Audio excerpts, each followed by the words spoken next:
that first sip of coffee in the morning. Hey there, welcome to day 173 of the BU 365-day challenge. Do one thing every day that improves us, helps us become the best and better, continually improving version of ourselves. One little bit at a time, one little thing every day. This month we're focusing on relationships, and our topic today, let's talk about respect and respect in relationships. I will share 10 signs that you can ask yourself and think about a relationship that you're in. Am I in a respectful relationship? 10 signs of a respectful relationship. Then I will go on to share questions that you and your partner, or you and the person that you're in a relationship with, should at least consider, if not discuss together. Finally, we will talk about different ways, at least 6 different ways that you can show a person that you respect them, characteristics and behaviors to exhibit in a relationship. And then finally, our action item today will be to rate yourself in terms of how respectful are you in a relationship. You can pick one, or overall in your relationships, how much respect do you think you show other people on a scale of 1 to 10, 1 being not so much, 10 being awesome, I'm always respectful and I meet all these criteria, etc. And then also, secondly, how respected do you feel on a scale of 1 to 10 in the relationships that you're involved in? So what are signs of a respectful relationship? Number 1, being able to have fun together. Number 2, having respect for yourself and for your partner. Number 3, feeling comfortable. Number 4, being able to say no. Number 5, being able to make your own decisions. 6, feeling accepted and free to be yourself. 7, listening to and being heard. Listening to your partner and being heard, or the person that you're in the relationship with. Being able to express your thoughts and feelings honestly with one another. And 9, being able to talk things through together and make compromises. Can't even read my own writing today. So being able to talk about things that come up, because guess what? Life is not always smooth sailing, especially with respect to relationships, whether it's your primary partner relationship, or it's with your kids, or your family, or your friends, or your colleagues, or the people you're in business with. I've never been in a relationship where everything was just always 100% hunky-dory. And then finally, number 10, you support each other in good times and bad, because we live in a world where stuff happens. Think of the COVID pandemic and the impact that it had on so many relationships. Some very positive, some very negative. And some, it just speeded up the processes of what was inevitable. Okay, so those are signs of a respectful relationship. So you can ask yourself, am I experiencing those things and giving those things in the relationship that I'm in, or in a relationship that I might be struggling with? What of those components might be missing in a relationship with a coworker? You might be butting heads, and maybe that list helps us to see where we might be missing the boat. Maybe we're not acting particularly respectful toward them. I know it's hard to always be a certain way. It's hard to always be respectful. We talked about kindness yesterday, and I will contend it's easier to be kind and give people the benefit of the doubt than it is to be cynical and negative and mean and ornery. But each of us are different, right? Sometimes it feels good for people to be ornery. I'll admit, sometimes I like to feel ornery, but not too often.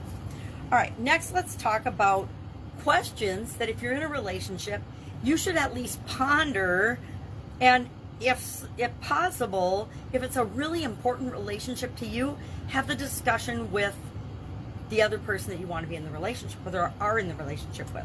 So what are these questions that you should ask? There's 8 of them. Number 1, what does respect mean to you, and what does it mean to your partner? Do you know what respect is to your boss? Do you know what respect is to you, so you can communicate it to your boss? Do you know what respect looks like to you in your primary or partner relationship?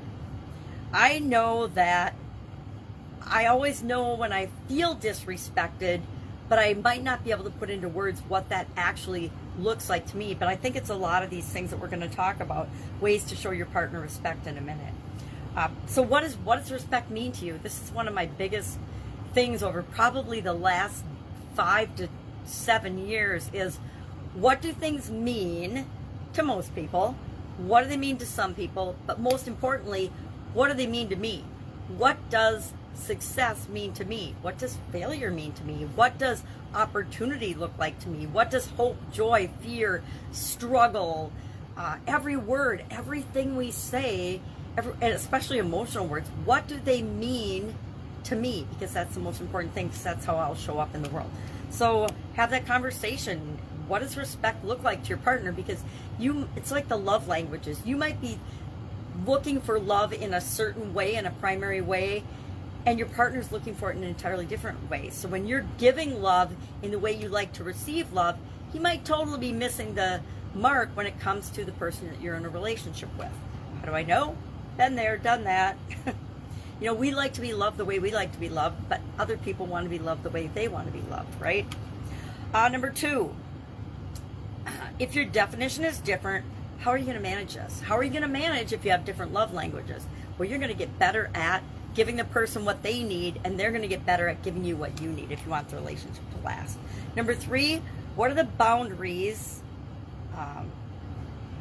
in the person that you're in a relationship with? So at work, for example, there's probably different relationship boundaries than there are with your kids or with your family or with your friends or with your significant other. But what are those boundaries? Do you know what they are? Does your partner, does the person you're in the relationship know what they are?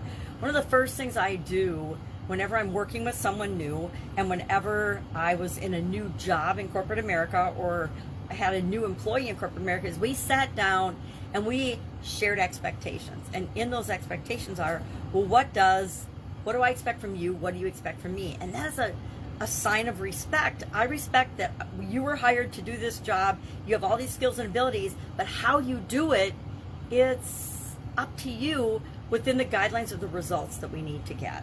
So have those conversations. Number 4, do you feel comfortable opening up to your partner or to the person you're in a relationship with about your feelings? And again, it depends on the relationship, right? I would open up with my significant other about more feelings than I would ever open up to in a corporate setting with my boss, or in a work setting with my boss, or with customers, right? What we share is specific to the relationship, especially when it comes to our feelings. Number 5, do you trust your partner?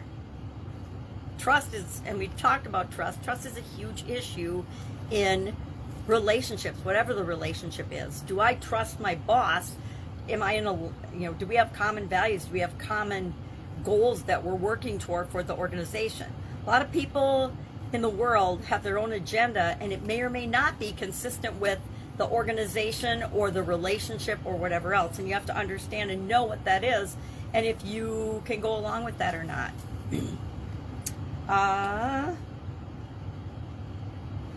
Number 6, what are clear signs of respect and disrespect? And then give examples. For example, I was in a relationship where my significant other disregarded my feelings pretty much totally, was very controlling, didn't care about my goals and objectives, only cared about their life and how the world and how the relationship impacted them and the things they wanted to do when they wanted to do them. To me, those were all signs of disrespect, and led to lots of fights and lots of arguments before I knew that it was my responsibility to 100% set my boundaries and stand up for myself. So how do I know? And ask yourself, what are signs of respect? What are signs of disrespect to me? Because sometimes what would be disrespectful to one person isn't disrespectful to another, and you have to know what those things are for you. 7, how will you handle it if one of the parties is disrespectful? How are you come up in advance and agree with what are the ramifications of disrespect? If I'm in a work setting and one of the people that report to me interrupt me in a meeting, disrespect me in a meeting, talk over me in a meeting, or disagree after we've already agreed on a position and attack we were taking on a project, in front of other people, all of those are signs of disrespect and are going to have ramifications. The person's at least going to have a conversation with me and get feedback, right? That's probably what's going to happen. And then if it happens again, that person's probably not going to work for me anymore. They're probably going to be transferred, especially when we've agreed to something in advance. If we agree to something in a relationship and you change your mind, you tell me first before you tell other people. That's to me is disrespectful. And then finally, number 8, what behavior or behaviors is considered non-negotiable? To me, in my primary personal significant other relationship, infidelity is non-negotiable. That's a deal breaker for me, and it may or may not be for other people, but that is an example of one that's a deal breaker for me, because that is the ultimate sign of disrespect in my opinion. It might not be to other people's, but it is in my experience and in my opinion. So those questions, at least ask yourself those questions and know what's important to you with respect to the topic of respect. And then let's talk about different ways that you can show your significant other, your partner, your work partners, anyone you're in a relationship. How about your kids? How often do we disrespect our kids by bossing them around, forgetting that they're human beings and they have feelings and desires and goals and objectives too, no matter how little they are? I know my kids, I'm sure I did a worse job with this than I'm doing with my granddaughters. I am really willing to step back and let them be themselves and be the amazing little humans that they are. And I guarantee you with my kids, I was a lot stricter and a lot more of a, what would I call it? Not slave driver, but I had very high expectations for my kids when it came to school and how they treated one another, etc., and how they treated other people. And I guess I'm probably much more open to letting my little granddaughters be themselves and to encourage them to be the best version of the person they can be. Probably because I've grown and developed and am a lot more open and willing to learn than I was when I was my kid's mom. Still their mom, but when I was a younger version of myself. So what are some ways that we can show a person respect? Number 1, honoring their boundaries, right? Knowing what they are, asking if you don't know, being considerate and kind, and then honoring the boundaries. Once you know what someone's boundary is, you just don't cross it if you want to be in a relationship with them. Supporting their passions, their goals, their interests, number 2. Number 3, talking kindly of them to others. How many of us have had significant others that bitched about us to their friends or family behind our backs? Obviously, I've got experience with that one. Number 4, hold them in high regard through actions, behaviors, and words. I grew up with parents that were an awesome example of a healthy, loving relationship. And I didn't recreate that in my own life, and I kick myself every day for that because it's my responsibility to have chosen better for myself. I'm obviously divorced.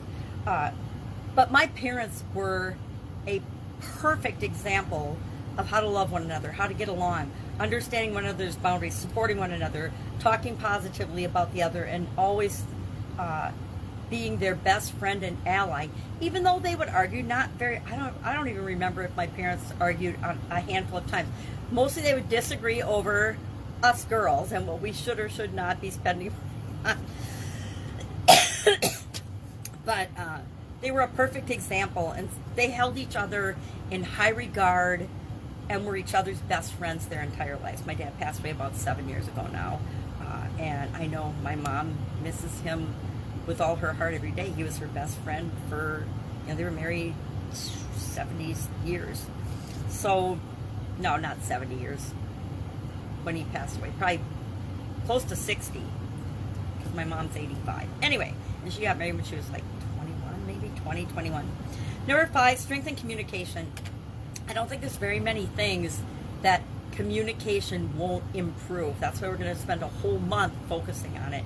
6, be honest and responsible for your actions. Take responsibility for your behavior, your actions. When you make a mistake, say you're sorry. I think these are all things that we learn in kindergarten, but we forget about as we get older, and we see examples of less than good kindergarten behavior, and we start to adopt some of those habits, thinking of, well, if that person does it, then we can do it too.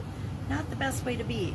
Always compare yourself to people that are better than you, not people that are worse than you. That's one of my rules of the world and advice. Okay, so what are we doing for an action item today? We're thinking about our relationships and whatever relationships you want, and we're asking ourselves on a scale of 1 to 10, 1 being pretty awful, not so much, 10 being awesome, super respectful as much as humanly possible. How respectful are we in our relationships? Because we have to give what we want to receive.